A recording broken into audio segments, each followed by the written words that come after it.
Trouve ta parole. À l'aube du mois de janvier 2018, trouve ta parole, c'était une petite expression marquée sur un bout de papier. Posée là, sur la table. Puis, grâce à nos premiers donateurs qui ont cru en nous et des partenaires qui partageaient les mêmes valeurs, cette petite expression sur ce bout de papier est devenue un véritable projet. Alors oui, trouve ta parole, ça peut faire penser au discours d'un orateur religieux ou à un titre d'un livre de psychologie sociale, mais non. C'est le nom d'un projet solidaire international, mené par 2 membres d'une association de l'École nationale d'agriculture Montpellier-Supagro. Une école dans laquelle sont formés des futurs ingénieurs agronomes, spécialistes en agriculture et en agroalimentaire. L'association s'appelle les Agronautes, petit jeu de mots en référence avec astronaute, vous l'aurez deviné. Ceci étant pour dire que nous, agronautes, sommes des étudiants et jeunes diplômés menant des actions de terrain pour rencontrer des paysans du monde entier et recueillir leurs pratiques agricoles, leur savoir et leur vision de l'agriculture de demain.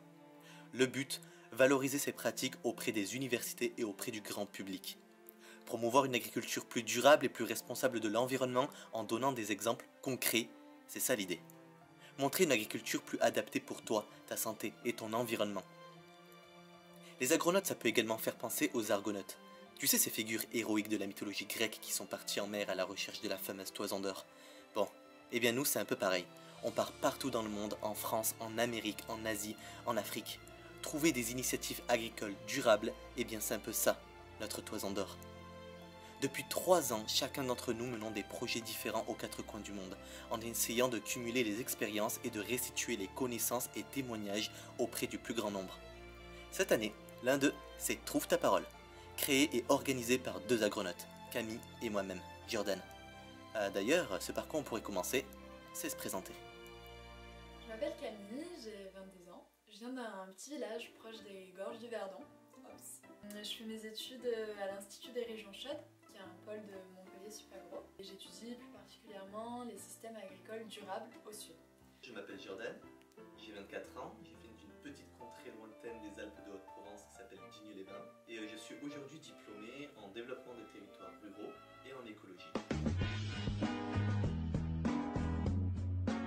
Mes passions, c'est de partir, de rencontrer de nouvelles personnes, de nouvelles cultures et de faire des sports en pleine nature qui me permettent de découvrir des nouveaux endroits. Donc ça peut être à cheval, en voilier, en randonnée, à pied.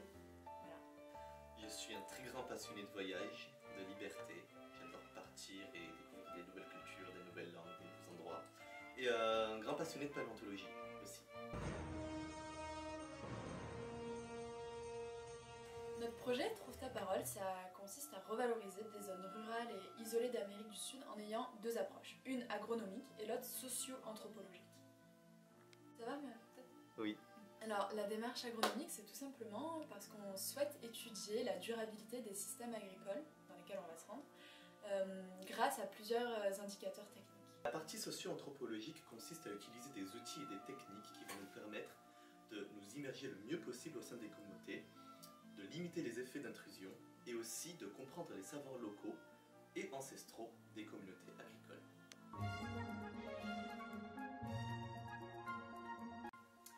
Alors les origines de Trouve ta parole, ça vient d'un proverbe amérindien. Dans une tribu, lorsqu'une personne est désorientée dans sa vie, on lui demande d'aller retrouver ses idées, ses valeurs les plus profondes dans la forêt, au milieu de la nature. Et nous, c'est un peu ce qu'on va faire avec l'agriculture.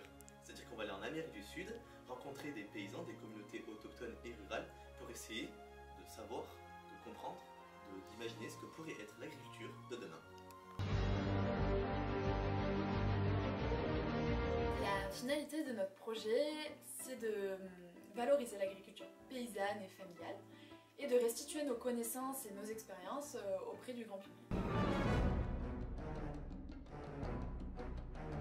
Nos objectifs, c'est tout d'abord, avant le départ, de faire une bibliographie et de monter une méthodologie de terrain. Ensuite, sur place, ça va être de rencontrer les différents acteurs du territoire et de travailler en immersion avec eux pour recueillir leurs témoignages. Et ensuite, à notre tour, on souhaite faire des conférences, débats et réaliser un documentaire avec tout ce qu'on aura vu sur place. Alors on part le 1er avril pendant 5 mois en Amérique du Sud à travers plusieurs pays qui sont la Bolivie, le Pérou, l'Équateur et peut-être bien la Colombie.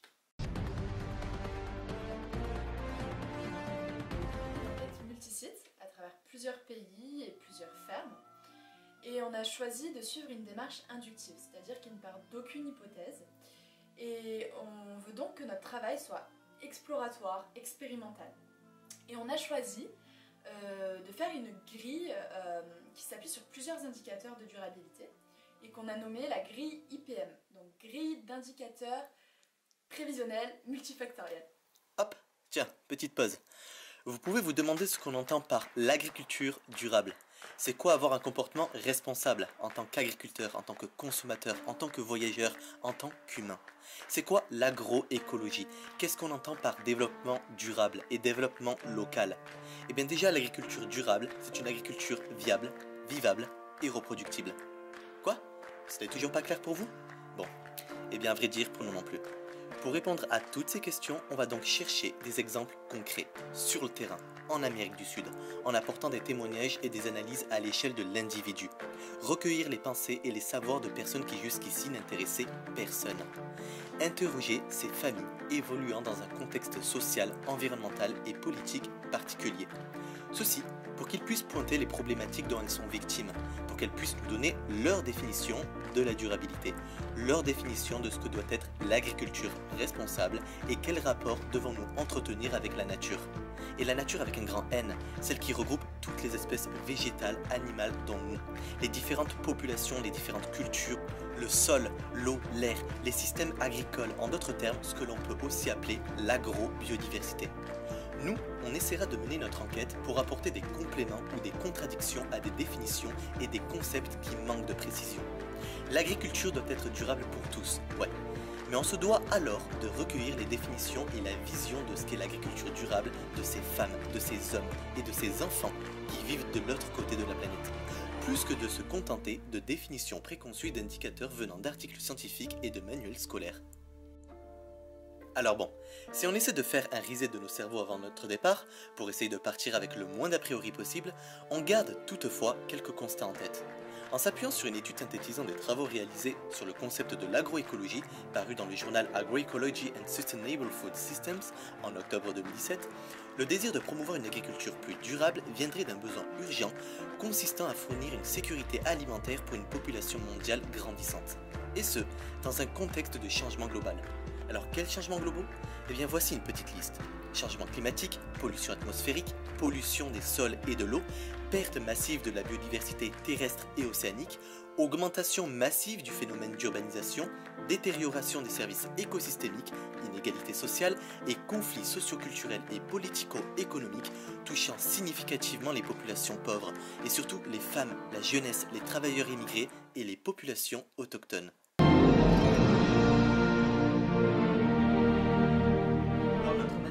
Elle est aussi super importante parce qu'on va faire un projet sur l'agriculture durable. Du coup, il faut aussi qu'on fasse du tourisme durable.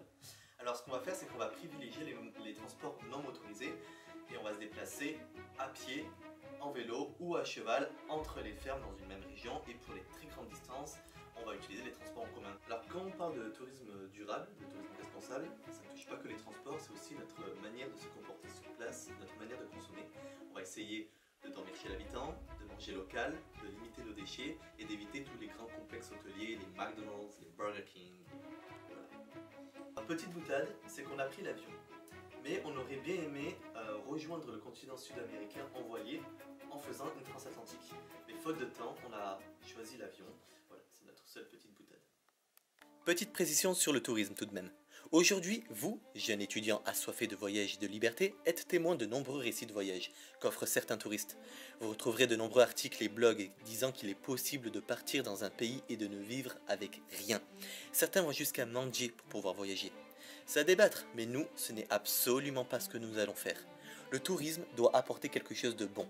Au Chili, par exemple, on faisait parfois du stop. En Australie, on dormait en tente. Mais parfois, il est bon d'aller consommer ce qu'offrent les locaux.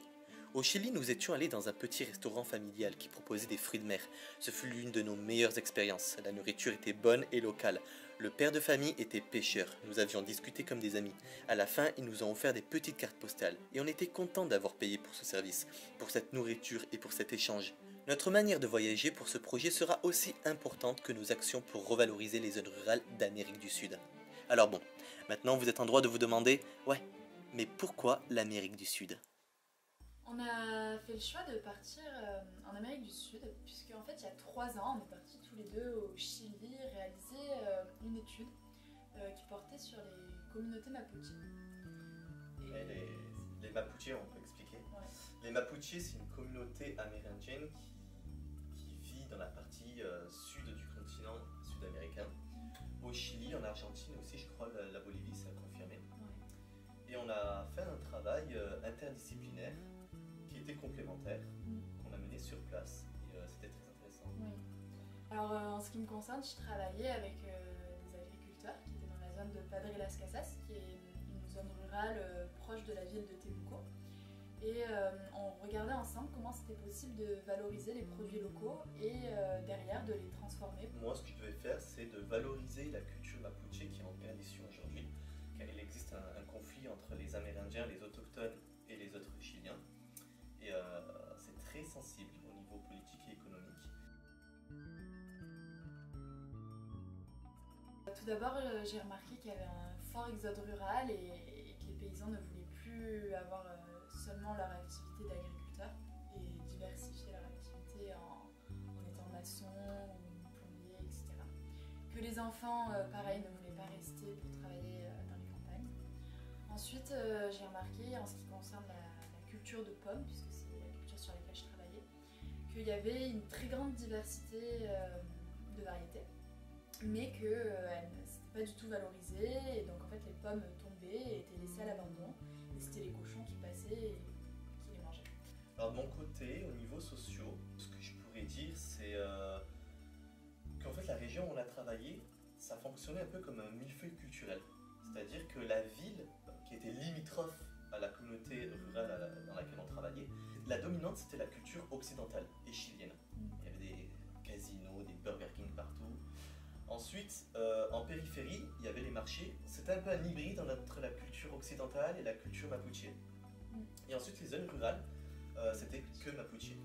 Voilà. Et du coup, forcément, Camille elle a parlé d'exode rural tout à l'heure. Quand il y a un exode rural, les personnes partent de leur terre, mais elles perdent leur terre, mais aussi leur culture, leur histoire, les savoirs ancestraux qui étaient c'est très riche.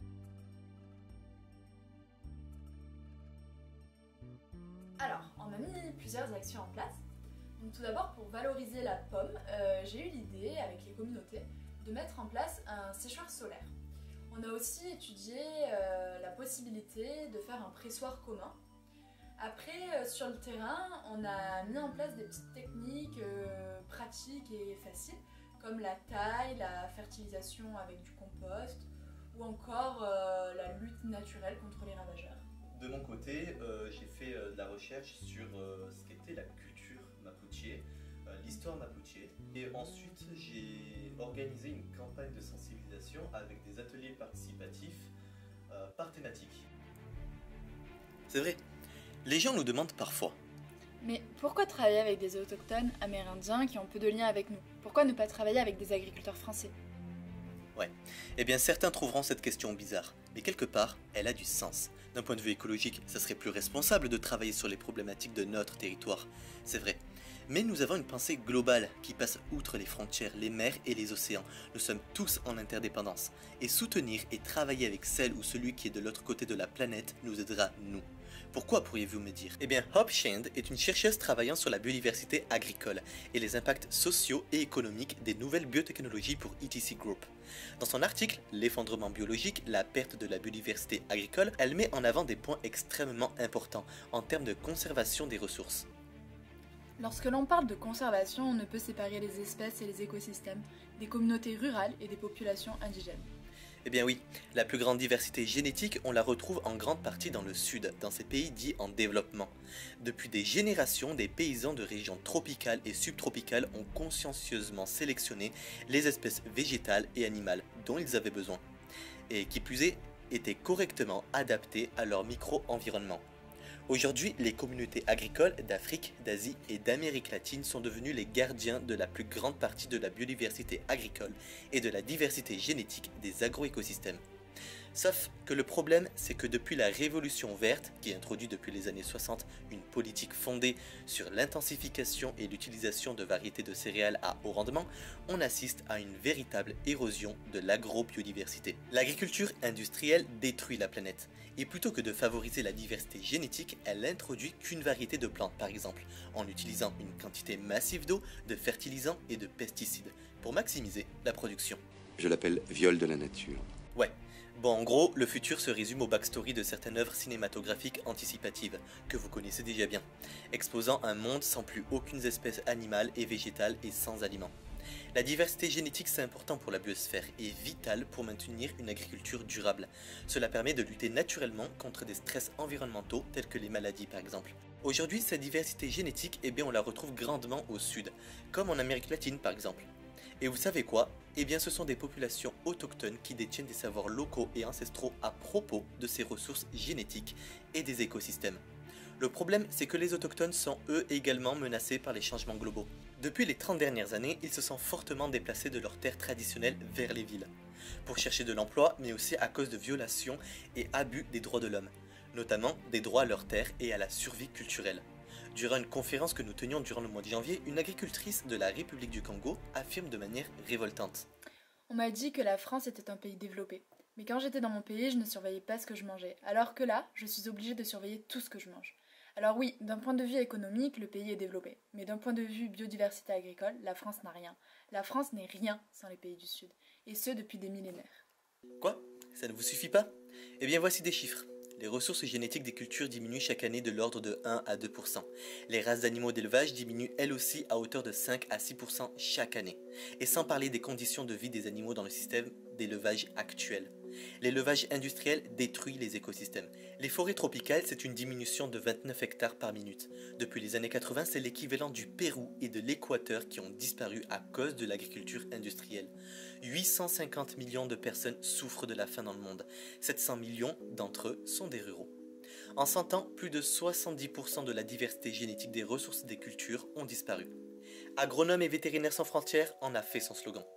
L'UNESCO, quant à elle, met en place un programme nommé Savoirs locaux, objectifs globaux, qui explore les façons dont les systèmes de savoirs autochtones et locaux contribuent à la compréhension, à l'atténuation et à l'adaptation au changement climatique, à la dégradation environnementale et à la perte de biodiversité. Nous, à notre petite échelle, on souhaite suivre cet élan et vous montrer par des exemples concrets un mode de développement alternatif. Parce que nous, le développement, on le pense de manière globale. Ces dénominations sud et nord n'ont plus aucun sens. On devrait évaluer le développement à l'échelle mondiale. Et notre système de développement mondial est catastrophique. Alors nous, pendant notre voyage, on veut vous montrer du positif, que c'est possible. Enfin voilà, vous avez compris. On veut trouver notre parole. On nous demande souvent si c'est un stage ou un travail. On nous dit parfois qu'on est utopiste, qu'on ne va pas pouvoir aider ou soutenir ces populations. Ce projet, c'est un peu comme une extension des études. On a besoin de bouger, de s'amuser, d'apprendre en étant sur le terrain, de sortir la tête d'Internet, des livres et de la télé. On veut découvrir des cultures, des populations, des gens de toutes les langues, de toutes les couleurs, de toutes les envies, des Américains, des Asiatiques, des Amérindiens et d'autres personnes qui partagent plusieurs cultures. On veut voir de la nature, des animaux, on veut voir de la vie. Nous sommes aujourd'hui dans un monde connecté avec Internet et tout ça, disent-ils. On est ironiquement complètement déconnecté. Déconnecté de la réalité, déconnecté de nos rêves, déconnecté de notre lien intime avec la nature et de ce qu'il y a dans notre assiette. Nous, on veut partir là-bas pour se reconnecter, pour parler, échanger, observer, pour comprendre les modèles d'agriculture. Aujourd'hui, beaucoup de monde se bouge. Des cinéastes engagés dénonçant des faits de société, des youtubeurs qui parlent, qui ont la patate. Nous, on veut suivre cet élan. Déjà en participant à des conférences sur le développement durable. Moi qui prends un malin plaisir à rédiger des articles sur des films avec des messages sociaux forts. Alors voilà, si toi aussi t'es animé par les voyages, si tu aimes la découverte, si tu es sensibilisé, si tu as l'envie de changer, eh bien tu sais quoi? Aime, partage, parle avec nous, donne-nous des conseils, demande-nous des conseils, rions, échangeons, discutons. Enfin voilà, toi aussi, trouve ta parole.